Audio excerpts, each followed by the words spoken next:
And then tonight, the winner of Lakers Pelicans, congratulations. You're in a 7-game series with the defending NBA champs. And then you've got the Thunder taking on the eventual 8 seed as well.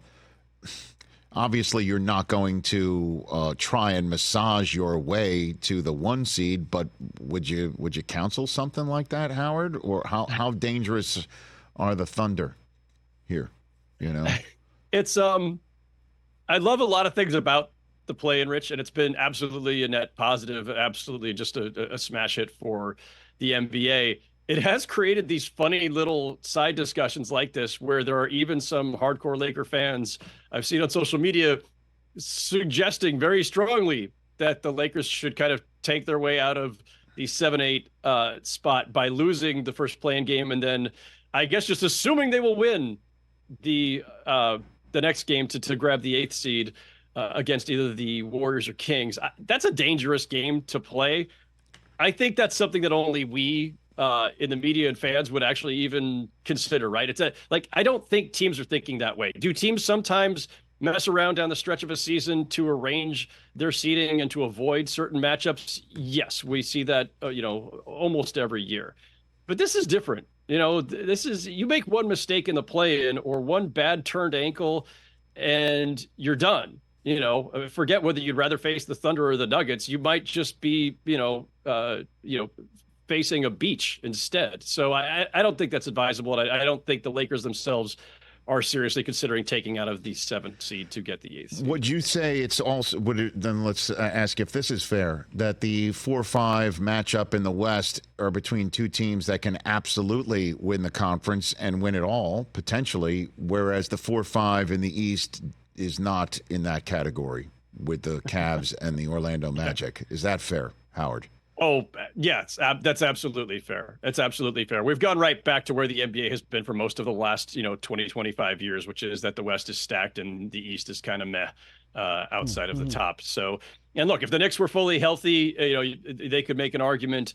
If the Sixers hadn't lost Embiid for the last couple months, and who knows? Listen, Embiid is back. And so this is one of the other fun things about the way things are set up now is with the Sixers in that 7 spot and as a play-in team, they are not your average low seed, right? Like if Embiid doesn't go down, they would have been top 2 or 3 in the Eastern Conference, almost certainly. But yeah, to your question, like Cavs Magic in the 4 or 5, it's somebody's going to be the sacrificial lamb in the second round against the Celtics. The Magic are a team on their way up, but missing some, just don't have the exact supporting cast yet, right? Like they're still building, and the Cavs are kind of wonky in places. The Clippers and Mavericks at various times this season, and it doesn't take much in this league.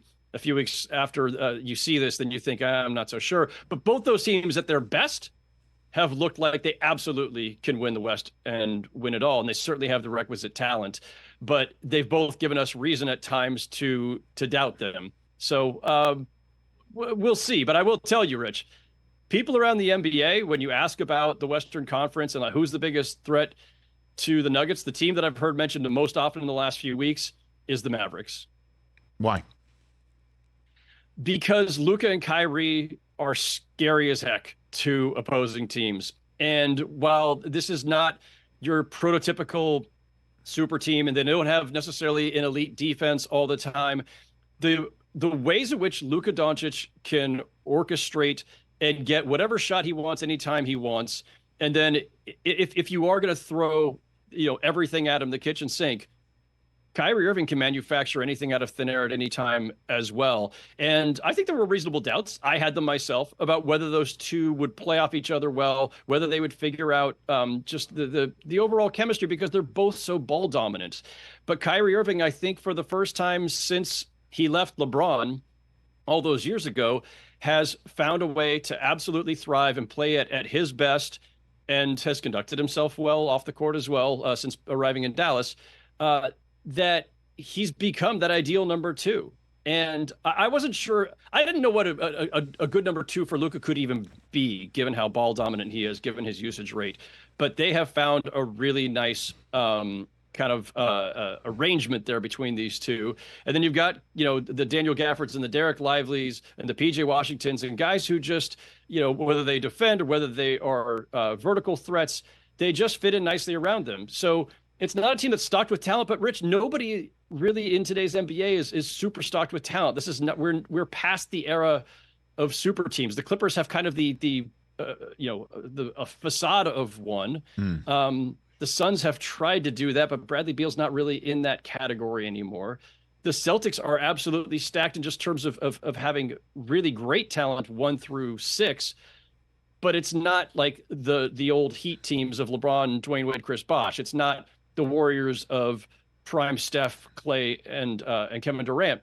So if you just have two absolutely elite scorer playmaker types like the Mavericks do, and a really orchestrated cast around them as they have created, you've got a shot. Because most teams that have won the title in the last several years are really just one supreme player, one superstar, and a great ensemble around him. And that's kind of what the Mavericks look like. Catch the Rich Eisen Show every single day on the Roku channel, 12 to 3 Eastern, for free.